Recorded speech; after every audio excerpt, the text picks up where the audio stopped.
اور لیکن جیسے اپر ایریاز میں نے کہا تو گلگت بلتستان یا کشمیر میں وہاں پہ تیز بارش ہوگی اور بلوچستان میں بھی تیز ہوگی، اس میں کافی زیادہ بارش ہوگی ان علاقوں میں. بارش ایک بڑے طویل عرصے کے بعد ہوئی ہے. لاسٹ مجھے یاد ہے آپ پروگرام میں جب آئے تھے تقریباً 2 ہفتے قبل، تب آپ کہہ رہے تھے کہ جنوری کے آخر میں ہو جائے گی بارش. تو اب موسم بھی بہتر جو ہے وہ ہونا شروع ہو جائے گا. جی بالکل، جو بڑا لمبا ایک سپیل تھا فوگ کا، پاکستان میں شاید تاریخ کا سب سے لمبا ترین وہ سپیل تھا، تو اس میں تو ٹمپریچر بڑھتا ہی نہیں تھا کیونکہ وہ ہیٹ نہیں پہنچتی تھی جو زمین پہ سورج کی. لیکن ابھی جو بارش جیسے یہ سسٹم بنا ہے اور قریب آیا تو یہ اس میں وارم ہوتا ہے جو ویدر ہوتا ہے، تو اس میں ٹمپریچر زیادہ ہوتا ہے. جیسے ہی وہ قریب آیا تو یہ فوگ وغیرہ ساری چھٹ گئی ہے، تو آنے والے دنوں میں تو موسم اچھا ہوگا. فروری میں ویسے ہی ٹمپریچر تھوڑے بڑھنے شروع ہو جاتے ہیں، تو اس بارش سے تو اور جیسے ایٹماسفیئر بھی کلیئر ہو جائے گی، جیسے لاہور میں جو پولوشن وغیرہ ہے، تو اس سے ٹمپریچر آنے والے دنوں میں بڑھیں گے. تھوڑے دن یہ سردی ہوگی جو بارش کی وجہ سے، اس کے بعد کافی اچھا جیسے پنجاب وغیرہ میں اچھا موسم ہو جائے گا. ٹھیک چوہے صاحب، اس کے بعد اب جو ہے وہ دھند ختم ہو گئی؟ جی بالکل دھند، لیکن یہ ابھی جیسے بارش کے بعد کوئی تھوڑی سی دھند پڑے گی لیکن اس کا ڈیوریشن بہت کم ہوگا. صبح صبح پڑے گی اور کوئی 1-2 گھنٹے میں ختم ہو جائے گی. وہ جو پچھلا جو اسپیل تھا وہ ختم ہو چکا ہے، اس طرح کی اب دھند پڑنے کا کوئی امکان نہیں. وہ تو ایسے ہوتا تھا کہ شام 6-7 بجے سے لے کے صبح بلکہ 11-12 بجے تک جو ہے وہ راستوں کو بند کر، موٹر وے بند ہو جاتی تھی اکثر. جی بالکل، اس میں ویزیبلٹی اتنی ڈراپ ہوتی تھی کہ وہ بلکہ ٹریول ٹائم ہی 3-4 گھنٹے ہوتا تھا. سیف ٹائم جو ہوتا تھا 12 سے 5 بجے کے درمیان. تو وہ سسٹم اور وہ جو ہائی پریشر ایریا تھا وہ اس علاقے سے ختم ہو چکا ہے، اور اسی لیے ابھی جو بارشیں ہو رہی ہیں تو جب یہ بارشیں اس وقت ہوتی ہیں جب لو پریشر ایریا اس علاقے میں ہو، تو وہ صورتحال نہیں، وہ ختم ہو چکی ہے. تو انشاءاللہ اس میں اچھا ویدر ہوگا فروری میں. ٹھیک، آپ اچھے ویدر کی بات کر رہے ہیں تو کیونکہ اب کیسا ویدر رہے گا، یعنی سردی میں کمی آنا شروع ہو جائے گی؟ جی بالکل، سردی میں کمی آئے گی اور ٹمپریچر بھی کوئی 20 سے اوپر ہوں گے، اسپیشلی پنجاب اور لاہور میں. لیکن جو ناردرن ایریاز وغیرہ کشمیر، ان میں سردی کافی زیادہ بھی پڑے گی آنے والے دنوں میں. یعنی ٹیمپریچر جو ہے اب 20 سے 25 کے اس طرح رہے گا؟ جی بالکل، جو میکسیمم ٹمپریچر ہے وہ یہی رہے گا، 20 اور اس کے راؤنڈ اباؤٹ یہاں پہ ٹمپریچر میکسیمم رہے گا. بلکہ لاہور کا آج تو 9 ڈگری سینٹی گریڈ جو منیمم ہے، تو کافی پلیزنٹ ویدر ہے.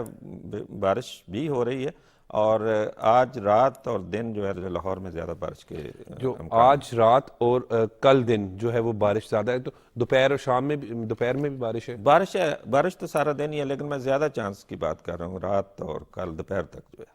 جی ٹھیک ہے. تو اچھا، اسکولوں کا ٹائمنگز بھی آپ کو معلوم ہے کہ جیسے حکومت نے چینج کی ہے، کیونکہ 9:30 بجے کا ٹائم کر دیا گیا کیونکہ دھند کی وجہ سے بڑا مشکل کا سامنا کرنا پڑتا تھا. بچے بھی جب اسکول جا رہے ہوتے تھے تو راستہ جو ہے وہ کلیئر نہیں ہوتا تھا. تو اب کم از کم اس پر بھی اس کا جو ہے اثر پڑے گا. یہ دیکھیے بالکل، ابھی تو جیسے میں نے کہا ابھی وہ دھند کا اس طرح کا نہیں ہوگا.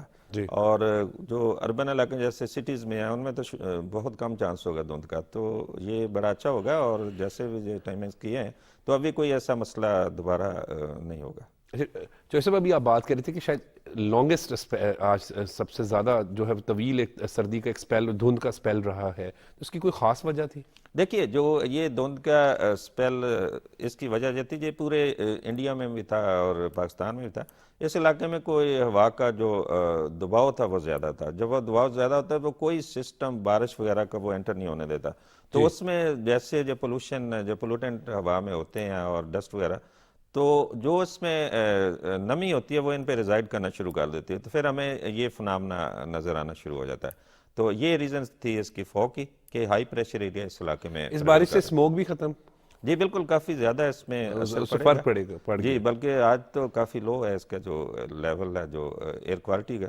تو اس سے بارش سے تو وہ پولوٹنٹ سارے زمین میں آ جاتے ہیں، ایٹماسفیئر ایک مرتبہ صاف ہو جاتا ہے. آپ کو معلوم ہے کیونکہ اسموک کی وجہ سے آلودہ ترین شہروں میں سے ایک شہر بن جاتا ہے لاہور، اور جو ہے تو اب وہ اس پر فرق پڑ جائے گا. جی بہت زیادہ فرق پڑے گا. جیسے ہم ایکسپیکٹ کر رہے ہیں کہ اس میں بارشیں جو ہے لاہور میں جو ہے اگلے کوئی 24 گھنٹے میں اچھی بارش ہو سکتی ہے اس میں، تو کافی زیادہ اس سے جو ایئر پولوشن کم ہو جائے گی. ٹھیک. تو اب جو ہے وہ موسم بھی جو ہے وہ جو ہے موسم جو سردی کی شدت ہے اس میں کمی آ جائے گی. جی بالکل کمی آئے گی، کیونکہ بارش کے بعد جو ایٹماسفیئر بھی صاف ہوگی اور ٹمپریچر اس میں جو فیبرری کے ٹمپریچر کچھ زیادہ ہونا شروع ہو جائیں گے. جی اور آخری کوئی بات بتا دیں موسم کے حوالے سے سر. جی اس میں دیکھیں ابھی جیسے محکمہ موسمیات نے کوئی 4 تاریخ تک ایک ایڈوائزری ایشو کی ہے، اور اسپیشلی جو ہمارے جو ٹورسٹ ہیں ان کو ان علاقوں میں جیسے ناردرن ایریاز ہے، کے پی کے کچھ علاقے ہیں یا کشمیر وغیرہ گلیات، تو ان میں جانے سے پرہیز کرنا چاہیے کیونکہ کافی زیادہ جو سنو ایکسپیکٹڈ ہے،